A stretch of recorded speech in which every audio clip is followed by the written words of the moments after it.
So ayun guys, good morning, good morning. Kumusta kayo mga kalapatids? Matagal-tagal na wala tayong pigeon vlog. So ayan, yung mga ibon natin mga kalapatids, at lalaban tayo ng 100 days. So i-try natin mga kalapatids. Medyo challenging yung 100 days challenge. Ito pa lang yung mga ilalaban natin, mga itim, mga anak ng mga Taiwans natin, Taiwan cross. Yung Taiwan natin na itim na kak ay krinos natin sa babaero mga kalapatids na itim din. So Nelson Chua mga kalapatids, at marami nga palang nagtatanong kung may available tayong Taiwans. So update na lang mga kalapatids sakali may available tayo. And meron ding nagtatanong sa sariling deadline natin, yung mga naka-perso natin. So meron tayong available dito mga kalapatids. Ito naka-perso band natin. Ayan, babae yata. Ayan, blue bar na yan. Nasa small size, small to medium. Saktuhan sa babae yung size nya. Ayan siya mga kalapatids. Ito yung katawan nya. Medyo mailap lang kasi matagal tayong hindi nakakapasok-pasok dito. Hindi natin sila nahihipo. Bale, ito yung katawan nya. Ayan, okay na yung katawan niya mga kalapatids, bulto na. Ayan yung katawan niya. Okay naman siya. Ayan. Kapag mga ganyan na nakapersuban mga kalapatids, either mabenta or hindi mabenta, goods na goods yan. Balak nating pang breeding yan, mga ganyang nakaperso. Ayan. Magagamit natin sa future kasi tumatanda na din yung breeder natin. Banded siya ng 2017. And pumunta si CJ nakaraan kahapon mga kalapatids. Ayun yung karton niya. Binalik na niya yung hiniram niya na line nung natin, line nung tawag dito kanino nga ba to. Nabili ko din tong breeder natin, si Master Jeffrey Serrano, yung mga ibon niya na mabibilis. So ito dati mga kalapatids ay nilaban ko to sa super. Sinuperset ko to mga kalapatids. 2 clocks tong ibon na to. First and second lap ay clock siya.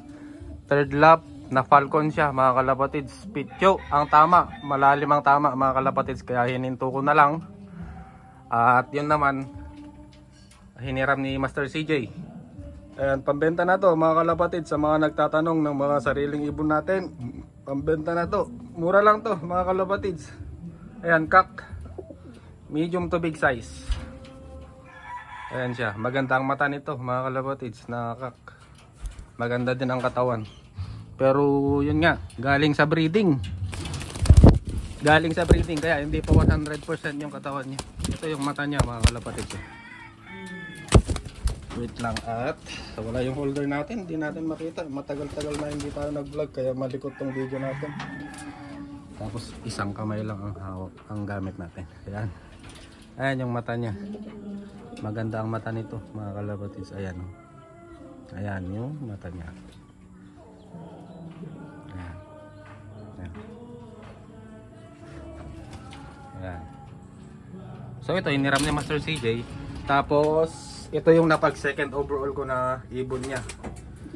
Second overall ito mga kalapatids. Finisher siya ng Batangas yata to. Way back 2022, 2023. Mga ganyan na taon. Ito ay 2 butas. 4 points ito mga kalapatids. Winter race. So madaming bagyo din ang naranasan nitong ibon na to. Out of 6 laps, 4 yung clean up niya, 2 butas. So ang kasabayan nito mga kalapatids ay ibon din natin, siya yung nag-overall champion. So ito yung yung ibon na yon, yung nag-overall champion na yon, ay yun yung pinost ko sa page. Isingit ko na lang yung umuwi na may bagyo mga kalapatids.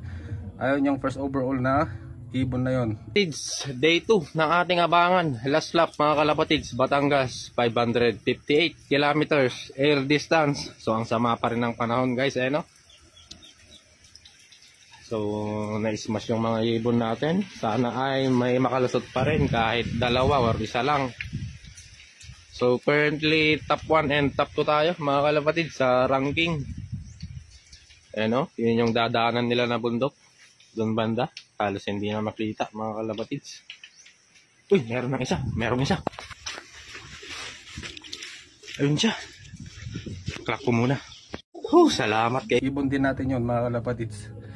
At ito yung second overall. Hindi siya nag-clock ng last lap pero finisher siya mga kalapatids. Mga 5 days yata bago siya nakauwi. Kunting-kunti lang ang nag-clock nun. Ang alam ko lang, dalawa lang ang nag-daybird nun mga kalapatids. Hindi. Isang daybird. Tapos yung second day, kunti lang din. Dalawa lang yata yung second day. So ibon natin yun mga kalapatids. Yun yung overall champion. So ito yung second overall. Kay Master CJ ito mga kalapatids. Ang line naman nito ay 5 points niya nakak. Taiwan cross. Tapos yung nakakross natin na Anson Ong may pahiram sa kanya mga kalapatid. So ayun yung pinagpares niya. So meron pa rin tayong bloodline na nakapasok doon.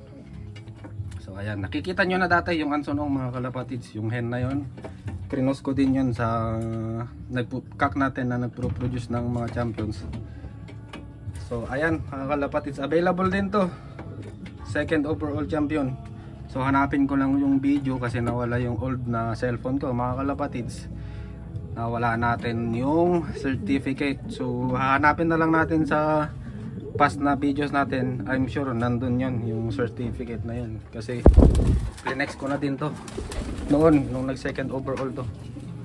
Yan, so sa mga may gusto, ito pala mga kalapatids ay small to medium size na hen na bulto ang katawan. Ayan siya, hen. Purple eyes. Ayan siya. Babae mga kalapatids ah. Year 2022-2023 na ilaban. Ayan. Babae. Ayan, lugon pa mga kalapatids. At ito naman yung mga isasali natin na ipon. Inbreeds na natin to mga kalapatids. Ayan. Ang ganda nito, babae. Grabe ang itsura nito. Ayan, nagbalbon na yung paa mga kalapatids. Ito yung kapatid niya. Para silang magkapatid.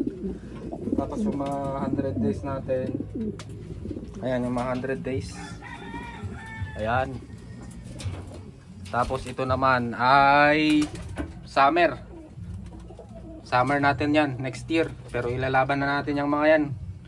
Sasabay natin sa 100 days para malaman natin kung papasa yung mga bloodline natin sa 100 days challenge. So medyo challenging mga kalapatids kasi next month, first week ay magte-training na tayo at ganito pa lang yung mga ilalaban natin. Ayan, nasayap pa mga kalapatids, umiiyak pa tong mga to.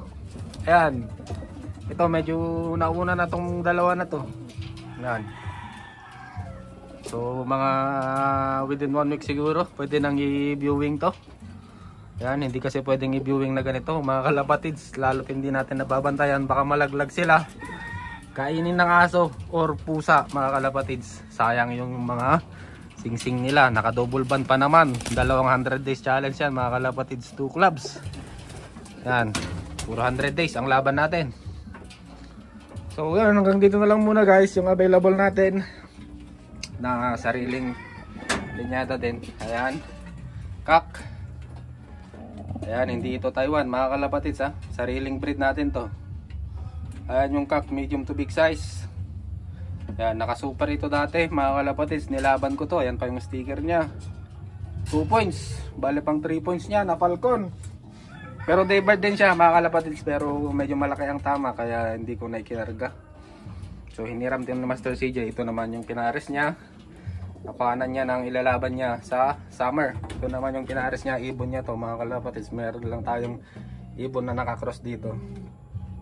Second overall, babae, small to medium size na bulto ang katawan nito. Ako mismo ang naglipad nito mga kalapatids. Small to medium. Ayan, babae. Nung una hindi ko talaga akalain na mapapadulo ko tong ibon na to. Kasi maliit lang siya talaga. Small to medium. Baka yung iba na nakakahawak ng ano, medyo malaki-laking ibon, baka mapasok to sa small size nila. Yan, maliit lang na ibon, pero ang kagandahan sa ibon na to, bulto ang katawan, kaya may ibubuga mga kalapatid. Hindi siya maliit na bangkain, ito ay maliit na bulto ang katawan, parang tayo ng katawan nito. So yun, hanggang dito na lang muna guys sa update natin.